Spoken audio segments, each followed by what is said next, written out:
Hello everyone, welcome back to my YouTube channel Saini learning classes. मैं हूं आपके educator Neha Saini.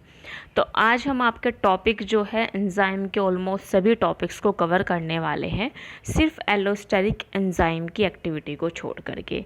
और जितने भी टॉपिक्स हैं आपके, चाहे केएम है, वी मैक्स क्या होता है, केएम क्या होता है, और सिग्निफिकेंस क्या है हाइपरबॉलिक की, लाइन वीबर्ग बर्ग प्लॉट क्या है, ये सभी चीज़ें आज हम डिस्कस कर लेंगे। एंजाइम काइनेटिक्स क्या होती हैं। वैसे इससे पहले मैंने अपने चैनल पे पोस्ट में शेयर की थी different videos related to this. तो अगर आपने वो नहीं देखी है तो आप वो देख सकते हैं, लिंक आपको डिस्क्रिप्शन बॉक्स में मिल जाएगा। उसमें मैंने ये सभी टॉपिक्स को एक एक करके कवर किया हुआ है। आज हम इन सभी टॉपिक्स को एक साथ कवर करने वाले हैं, ठीक है। तो अगर आप को एक एक करके एक एक टॉपिक को अच्छे से डीपली समझना है तो आप उन वीडियोस को फॉलो कर सकते हैं, ओके। वैसे ऑलमोस्ट जितना हो सकता है मैं इसमें कवर करने की कोशिश करूँगी। चलिए डिस्कस करते हैं माइकलिस मेंटन इक्वेशन यानी कि एंजाइम काइनेटिक्स को।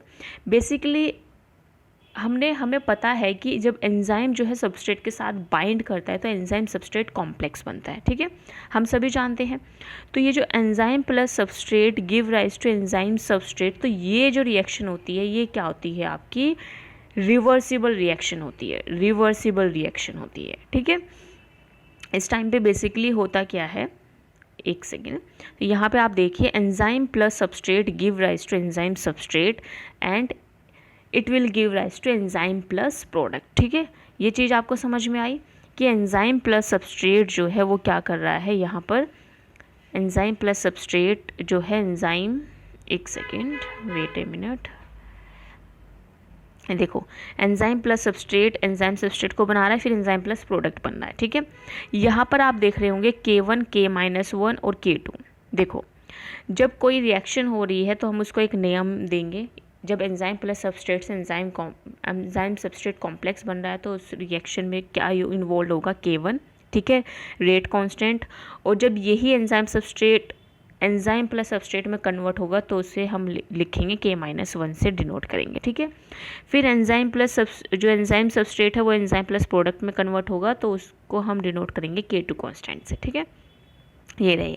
तो K1 क्या होता है, K1 is the rate constant for the formation of ES complex. जो ES कॉम्प्लेक्स बन रहा है उसके फॉर्मेशन के लिए जो रेट कांस्टेंट हम यूज़ कर रहे हैं वो क्या है, K1 है, ठीक है। K-1 क्या है, रिवर्स रिएक्शन के लिए है जिसमें एंजाइम सबस्ट्रेट डिसोसिएट हो रहा है एंजाइम प्लस सबस्ट्रेट के अंदर, ठीक है। नेक्स्ट है एंजाइम सॉरी K2 एक ऐसा रेट कांस्टेंट है जिसके अंदर कन्वर्जन हो रहा है एंजाइम सबस्ट्रेट का एंजाइम प्लस प्रोडक्ट के अंदर। क्लियर इतनी चीज़, यहाँ पर हर एक चीज़ मैंने लिखी है कंप्लीटली। इतनी चीज़ समझ में आ गई। चलिए बेसिकली ये जो आपका माइकलिस मेंटन या एंजाइम काइनेटिक्स होती है ये क्या बनाती है, हाइपरबॉलिक ग्राफ बनाती है, ठीक है। तो एक हाइपरबॉलिक रिलेशनशिप होता है एंजाइम और सबस्ट्रेट के बीच में। क्लियर आउट इतनी चीज़। यहाँ पे हम एंजाइम देखेंगे, यहाँ पे हम सबस्ट्रेट की कंसंट्रेशन देखेंगे। Clear out.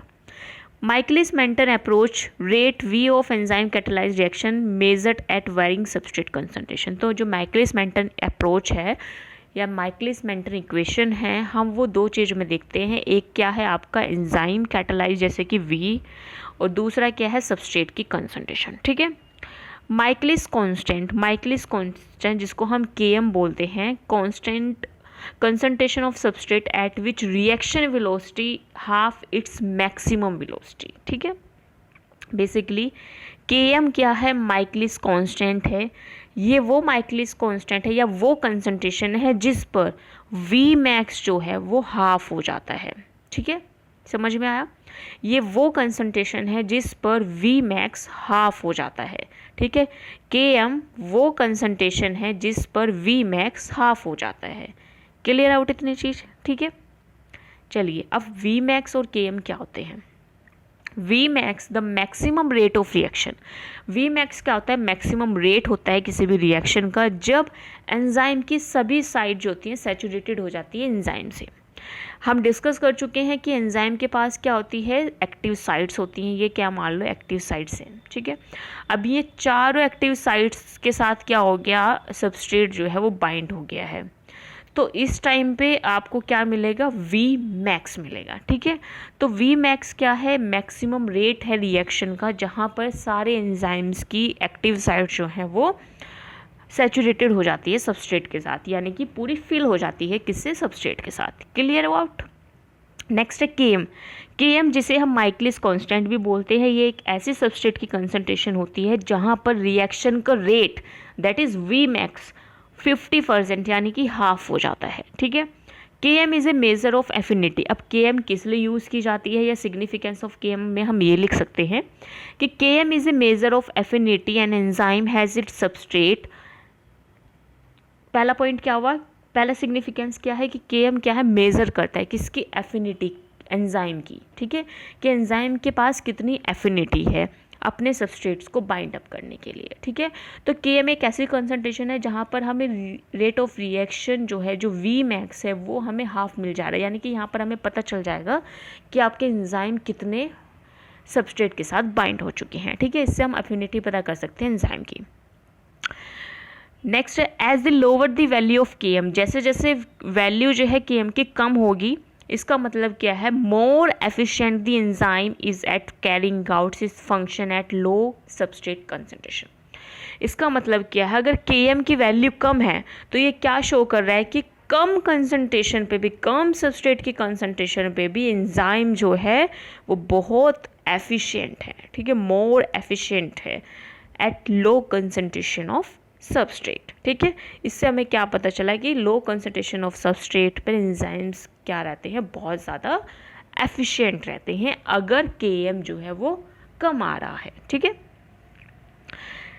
The equation describe how the initial rate of V is affected by initial rate of substrate. अब यहाँ पे एक इक्वेशन दी गई है, बेसिकली ये ग्राफ दिया गया है, तो ये जो ग्राफ है इसकी एक इक्वेशन निकल के आती है, v is equal to V max upon K M plus S. ठीक है, एस जो है वो सबस्ट्रेट है, वी मैक्स आपकी मैक्सिमम वेलोसिटी रेट है। ठीक है, के एम जो है आपका ऐसी कंसंट्रेशन होती है सबस्ट्रेट की जहाँ पर वी मैक्स जो है वो हाफ हो जाता है। ठीक है, क्लियर आउट इतनी चीज़। तो ये जो पूरा ग्राफ है ये बेसिकली क्या कर रहा है, ये जो पूरा ग्राफ जो बनाया गया है, ये जो पूरा ग्राफ बनाया जाता है, ये किस सिचुएशन पे बनाया जाता है, ये बनाया जाता है स्टडी स्टेट सिचुएशन को सोचकर कि जो एंजाइम सबस्ट्रेट कंसंट्रेशन है वो क्या है, कांस्टेंट है। ठीक है, और ये rate of reaction, initial reaction और सबस्ट्रेट कंसंट्रेशन के बीच में बनाया जाता है। When a graph of substrate concentration against the rate of reaction is plotted, जब एक ग्राफ प्लॉट करते हैं हम सबस्ट्रेट कंसंट्रेशन और रेट ऑफ रिएक्शन के अगेंस्ट, यानी कि V और S के अगेंस्ट, तो इनिशियली क्या होता है, इनिशियली एक इंक्रीज आपको दिखाई देगा लीनियर फैशन में। ठीक है, एक इंक्रीज आपको दिखाई देगा लीनियर फैशन में इस तरह से, और उसके बाद एक प्लेटो बन जाता है और फिर उसके बाद रिएक्शन जो है वो एक पेज पर आ जाती है। ठीक है, एक सिंगल लाइन में फॉर्म हो जाती है। यहाँ पे देखो, when a graph of substrate concentration against the rate of reaction is plotted, we can see how the rate of reaction initially increase, कैसे रेट ऑफ रिएक्शन इनिशियली क्या कर रहा है, इंक्रीज कर रहा है एक लीनियर फैशन में। इसको हम बोलते हैं फर्स्ट ऑर्डर ऑफ रिएक्शन या फर्स्ट ऑर्डर काइनेटिक्स। ठीक है, then rate plateau and increase the substrate concentration has no effect on the reaction. उसके बाद क्या होता है, एक प्लेटो फॉर्म हो जाता है। शुरू में तो क्या होता है, जैसे जैसे सबस्ट्रेट की कंसंट्रेशन हम बढ़ा रहे हैं उसी टाइम पे जो रेट ऑफ रिएक्शन है वो इंक्रीज कर रहा है। तो यहाँ पर जो रिएक्शन फॉलो हो रही है वो है क्या है, फर्स्ट ऑर्डर काइनेटिक्स। लेकिन उसके बाद क्या होता है, एक प्लेटो मिल जाता है, एक प्लेटो मिल जाएगा और ये क्या हो जाएगा, यहाँ पर एक मतलब यहाँ पर यूनिफॉर्म हो जाएगा। ठीक है, यहाँ पर आप कितनी ही सबस्ट्रेट की कंसंट्रेशन क्यों ना बढ़ा लो, लेकिन रेट ऑफ रिएक्शन इंक्रीज नहीं होगा। क्यों इंक्रीज नहीं होगा, क्योंकि एंजाइम की जितनी भी एक्टिव साइट्स थी वो फुलफिल कर दी है किसने, सबस्ट्रेट ने। ठीक है, इसके बाद रेट ऑफ रिएक्शन जो है वो इंक्रीज नहीं होता है, यूनिफॉर्म रह जाता है। तो यहाँ पे कौन सी इक्वेशन फॉलो होती है, ज़ीरो ऑर्डर काइनेटिक्स। कौन सा इक्वेशन फॉलो हो रही है, ज़ीरो ऑर्डर काइनेटिक्स। ठीक है, कि कितना भी आप सबस्ट्रेट की कंसंट्रेशन को बढ़ा लो, रेट ऑफ रिएक्शन पे कोई भी इफेक्ट नहीं पड़ेगा। ठीक है, फर्स्ट में क्या था कि आप जैसे जैसे सबस्ट्रेट के कंसंट्रेशन को बढ़ा रहे हो रेट ऑफ रिएक्शन भी इंक्रीज कर रहा है। ठीक है, तो लो कंसंट्रेशन पे क्या होता है, V जो है वो डायरेक्टली प्रोपोर्शनल होता है किसके, सबस्ट्रेट के, और किसको फॉलो करता है, फर्स्ट ऑर्डर काइनेटिक्स को। लेकिन जैसे ही हाई कंसंट्रेशन हो जाती है सबस्ट्रेट की तो वेलोसिटी जो है इंडिपेंडेंट हो जाती है सबस्ट्रेट से, किसको फॉलो करने लगती है, जीरो ऑर्डर को। क्लियर आउट इतनी चीज़, बहुत ईजी है, समझने की कोशिश कीजिए। ठीक है, फिर अब यहाँ पे हम क्या करेंगे, यहाँ पे हम देखेंगे कि सबस्ट्रेट और Km का क्या इफेक्ट पड़ता है वेलोसिटी पर। ठीक है, रेट ऑफ रिएक्शन पर। तो ये Km क्या होता है, Km is equal to K-1 plus K2 by K1। K-1 क्या था, जिसमें enzyme substrate converted into enzyme plus substrate. K2 क्या था, enzyme substrate complex converted into enzyme plus product. K1 क्या था, जब enzyme plus substrate give rise to enzyme substrate. ठीक है, इस इक्वेशन को याद रखिए। Clear out. तो यहाँ पे बेसिकली क्या है, ये एक स्टडी स्टेट है जिसमें एंजाइम सबस्ट्रेट जो कंसंट्रेशन है वो कांस्टेंट रहती है। ठीक है, बेसिकली होता क्या है, जैसे जैसे एंजाइम की कंसंट्रेशन जो है, जैसे जैसे सबस्ट्रेट की कंसंट्रेशन जो है वो कम हो रही है, यहाँ पर ये देखिए। ठीक है, ऐसे ऐसे शुरू में क्या होता है, जैसे एंजाइम, सॉरी यहाँ पे एक सेकेंड, ये देखिए, जैसे जैसे सबस्ट्रेट की कंसंट्रेशन बढ़ रही है ऐसे ऐसे प्रोडक्ट की कंसंट्रेशन भी बढ़ रही है। ठीक है, इतनी बात समझ में आई। जैसे जैसे सबस्ट्रेट की कंसंट्रेशन बढ़ रही है ऐसे ऐसे प्रोडक्ट की कंसंट्रेशन भी बढ़ रही है।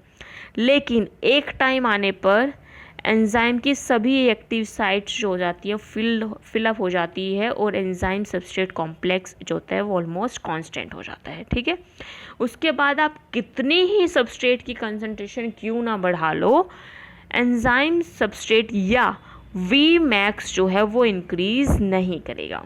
क्लियर आउट इतनी चीज़। ठीक है,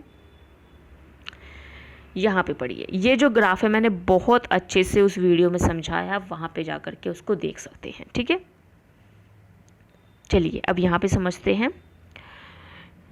व्हेन सबस्ट्रेट, जब सबस्ट्रेट कम है Km से तो रेट ऑफ रिएक्शन डिपेंडेंट या डायरेक्टली प्रोपोर्शनल रहेगा सबस्ट्रेट के। ठीक है, जब सबस्ट्रेट ज़्यादा है Km के तो V जो है वो V मैक्स के इक्वल हो जाएगा। जब सबस्ट्रेट और Km जो है दोनों चीज़ इक्वल है तो उस टाइम पे V is equal to V max by 2 मिलेगा। ठीक है, यहाँ पे आप देखेंगे इस वाले रिएक्शन को, enzyme plus enzyme substrate give rise to enzyme total. तो बेसिकली एंजाइम सबस्ट्रेट जो होता है वो धीरे धीरे धीरे धीरे क्या होने लगता है, slowly as the substrate consume enzyme accordingly rise. ठीक है, तो बेसिकली होता है क्या है कि जैसे जैसे सबस्ट्रेट को कंज्यूम करते रहते हैं तो एंजाइम जो है वो अपनी हर एक साइट्स को, हर एक एक्टिव साइट को फुलफिल कर लेता है। ठीक है, क्लियर आउट इतनी चीज़, ये आ गया समझ में। इक्वेशन याद रखेंगे आप, V is equal to V max substrate upon Km plus substrate. ठीक है, इसके साथ आप ये चीज़ भी याद रखेंगे कि सबस्ट्रेट अगर कम है Km से तो क्या होगा, Km अगर ज़्यादा है सबस्ट्रेट से तो क्या होगा, अगर Km और सबस्ट्रेट इक्वल है तो क्या होगा रेट ऑफ रिएक्शन। ठीक है, वो डिपेंडेंट रहेगा, नहीं रहेगा, इक्वल होगा, क्या होगा। ठीक है, ये चीज़ आपको मोस्ट इम्पोर्टेंटली याद रखनी है, MCQ में बहुत हेल्प करेंगे। नेक्स्ट है सिग्निफिकेंस ऑफ हाइपरबोलिक। सिग्निफिकेंस क्या होती है हाइपरबोलिक, जैसे कि आपने अभी देखा जो एंजाइम और सबस्ट्रेट की आपने रिएक्शंस कराई उसमें जो ग्राफ मिला वो क्या था, हाइपरबोलिक था। स्टार्टिंग में तो वो इंक्रीज हो रहा है और फिर जा करके यूनिफॉर्म हो जा रहा है। ठीक है, तो for an enzyme catalyse reaction there is a hyperbolic relationship. तो इसमें क्या होता है, एक हाइपरबोलिक रिलेशनशिप होती है।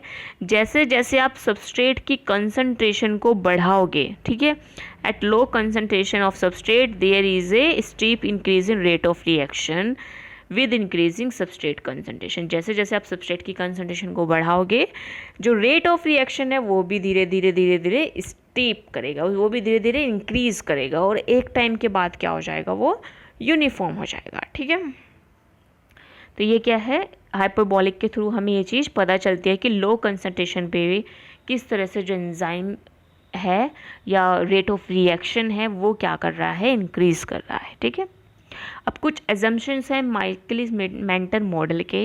बेसिकली जब हम इस मॉडल को फॉलो करते हैं तो कुछ एजम्पशंस लेकर के चलते हैं कि जो कंसंट्रेशन है सबस्ट्रेट की वो ज़्यादा है कंसंट्रेशन ऑफ एंजाइम से, यानी कि एंजाइम से जो कंसंट्रेशन है सबस्ट्रेट की वो ज़्यादा रहेगी। ठीक है।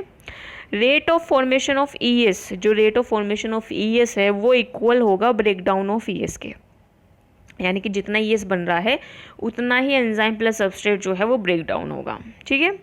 ये क्या है, स्टडी स्टेट एजम्पशन होता है, यानी कि जितना बन रहा है उतना ही टूटेगा। Steady state assumption state concentration of enzyme substrate complex remain constant through out the reaction, यानी कि पूरी रिएक्शन के दौरान एंजाइम सबस्ट्रेट की कंसंट्रेशन जो है वो कांस्टेंट रहेगी। ठीक है। Very little accumulation of product, product का एक्यूमुलेशन बहुत कम होगा और फॉर्मेशन दिखाई देगा एंजाइम सबस्ट्रेट कॉम्प्लेक्स का from enzyme product is negligible. ठीक है। जो फॉर्मेशन होता है एंजाइम सबस्ट्रेट का एंजाइम प्लस प्रोडक्ट से वो नेग्लिजिबल होगा। अगर एक बार प्रोडक्ट बन गया तो वो दोबारा से एंजाइम प्लस सबस्ट्रेट में कन्वर्ट नहीं होगा। ठीक है। अब आते हैं लाइन वीबर बर्ग प्लॉट के ऊपर। देखो अभी आपने जो प्लॉट पढ़ा जिसमें आपने rate of reaction against substrate concentration का जो प्लॉट देखा, तो उसमें जो ग्राफ की शेप थी वो कैसी थी, रेक्टेंगुलर हाइपरबोला थी। ठीक है। क्या थी, रेक्टेंगुलर हाइपरबोला थी। However, a more useful representation of Michaelis-Menten kinetics is a graph called Line-Weber plot। ठीक है। जो माइकलिस मेंटन इक्वेशन है, अगर हम उसको बहुत अच्छे से या यूज़फुल रिप्रेजेंटेशन अगर हम उसका देखें तो वो कौन बताता है, लाइन वीबर बर्ग प्लॉट बताता है। ठीक है। Which plot the inverse of reaction, ये क्या होता है, इन्वर्स होता है रिएक्शन के, यानी कि जो वो इक्वेशन थी वो क्या हो जाएगी, इन्वर्स हो जाएगी। ठीक है। ये देखिए वो जो इक्वेशन थी वो क्या थी, v is equal to V max, क्या थी, v is equal to V max substrate upon K M substrate. ठीक है। ये थी, ये इक्वेशन थी, ये देखिए के एम प्लस सबस्ट्रेट। ठीक है। ये वाली equation v is equal to V max substrate upon K M plus substrate. ठीक है। तो यहाँ पे क्या होता है, ये जो लाइन वीबर बर्ग प्लॉट है बेसिकली हम यहाँ पे लाइन डायग्राम के थ्रू शो करेंगे। ठीक है। तो लाइन डायग्राम को बनाने के लिए ये जो आपकी वो जो इक्वेशन है वो क्या हो जाएगी, यहाँ पर रेसिप्रोकल हो जाती है। तो reciprocal of Michaelis Menten is Lineweaver Burk plot. ठीक है। Determining the to study state, इसमें क्या करते हैं हम, दो स्टडी स्टेट को डिटरमाइन करते हैं kinetic parameters in Michaelis Menten equation. ठीक है। तो दो स्टडी स्टेट, इसमें हम क्या करते हैं, दो स्टडी स्टेट के जो काइनेटिक पैरामीटर्स है उनको डिटरमाइन करते हैं। इसलिए इसे डबल रेसिप्रोकल रिएक्शन भी बोला जाता है। This produces a straight line, ये क्या करती है, स्ट्रेट लाइन को प्रोड्यूस करती है, allowing for easier interpretation of various quantities and values from the graph, जिसकी वजह से हम ईजियरली इंटरप्रेटेट कर सके कि किस तरह की वैल्यूज़ आ रही हैं, किस तरह की क्वांटिटी में किसका इंक्रीज़ हो रहा है, कौन डिक्रीज़ हो रहा है। For example the Y intercept of graph is equivalent to V max. अब जो वाई वाला है, ये जो वाई वाला जो पोर्शन है, ये वाला ये क्या है, वी मैक्स को शो कर रहा है, और इधर वाला किसको शो कर रहा है, नीचे वाला एक्स वाला आपको कर रहा है सबस्ट्रेट की कंसंट्रेशन को। ठीक है। The Line-Weber plot is also useful when determining the type of enzyme inhibition present by comparing its effect on Km and Vmax। ठीक है। तो Km और Vmax में कंपेयर करके हम एंजाइम इनिबिशन को भी बहुत अच्छे से समझ सकते हैं लाइन-वीबर बर्ग प्लॉट के थ्रू। ठीक है। इसमें हम डबल काइनेटिक्स का डिटर्मिनेशन करते हैं Km और Vmax का, इसीलिए इसे डबल रेसिप्रोकल ग्राफ भी कहा जाता है। ठीक है। जो आपका वो डबल रेसिप्रोकल वाला जो टॉपिक है वो ये लाइन वीबर प्लॉट ही है। ठीक है। Double reciprocal plot of enzyme activity वो यही है। ठीक है। इसीलिए क्योंकि यहाँ पे हम क्या करते हैं, दो स्टडी स्टेट काइनेटिक्स पैरामीटर्स को डिटरमाइन करते हैं। क्लियर आउट इतनी चीज़। अब आते हैं जो अभी हमने एंजाइम इनिबिशंस की बात की, इन पे मैंने एक एक करके वीडियोस बनाई हुई है कम्प्लीटली, देखना चाहते हैं तो लिंक आपको डिस्क्रिप्शन बॉक्स में मिल ही जाएगा। ठीक है। तो बेसिकली देखो उसमें होता क्या है, कॉम्पिटिटिव, अनकॉम्पिटिटिव, नॉन कॉम्पिटिटिव, ठीक है। 3 तरह के यहाँ पे कॉम्पिटिशन या इनिबिशंस हैं। तो कॉम्पिटिटिव वाले में क्या होता है, बेसिकली वाई इंटरसेप्ट जो रहता है वो सेम रहता है, ठीक है। यानी कि वाई पे कौन था, वी मैक्स था, वी मैक्स जो होता है वो अनअफेक्टेड रहेगा, के एम जो होगा वो इंक्रीज करता है, ठीक है।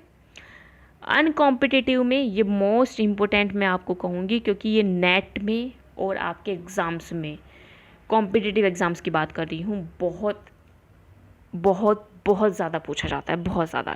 जो नेट का पेपर होता है, गेट का पेपर होता है, उसमें रिपीटिवली ये क्वेश्चन आया हुआ है। ये तीनों ग्राफ से क्वेश्चंस आए हुए हैं, आपको ग्राफ दे देंगे, आपसे पूछेंगे कि कौन सा इंटरसेप्ट चेंज हुआ है, या कौन सा किस तरह का इनिबिशन है, कॉम्पिटिटिव है, अनकॉम्पिटिटिव है, नॉन कॉम्पिटिटिव है, या के एम इंक्रीज़ कर रहा है या वी मैक्स इंक्रीज़ कर रहा है। इस तरह के इसमें 3-4 तरह के क्वेश्चंस बनते हैं।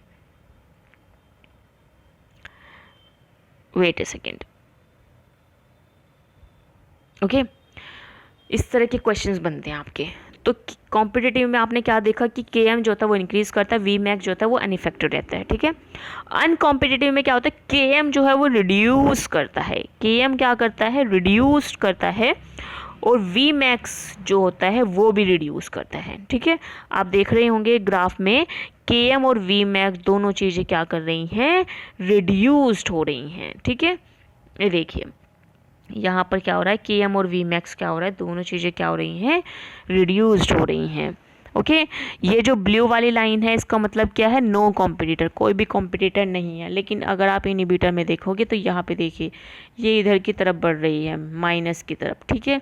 तो माइनस में मान लो -10 वैल्यू बढ़ी है, -1 वैल्यू बढ़ी है, -10 वाली वैल्यू बढ़ी है, ठीक है।